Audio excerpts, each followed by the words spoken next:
Hello and welcome. Here's how to install Twitch on your LG Smart TV. So let's start by pressing the Home button.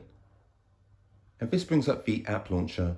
We need to locate the LG Content Store, which is just here. Press enter on that. Within the LG Content Store, use the arrow keys to get to the top of the screen. Then move across to the right to the search button and press enter.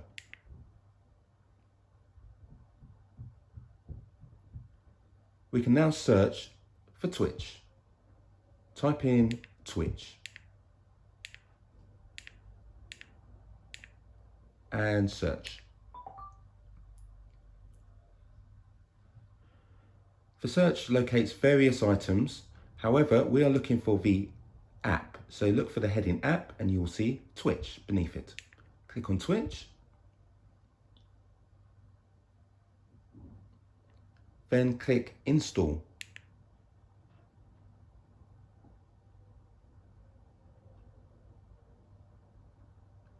It just lets us know that it's been installed and added to the end of the Smart Home launcher. We now have the option to launch. So let's click Launch. Twitch is now installed. I hope this has shown you how to install Twitch on your LG Smart TV. Enjoy your videos. Thank you.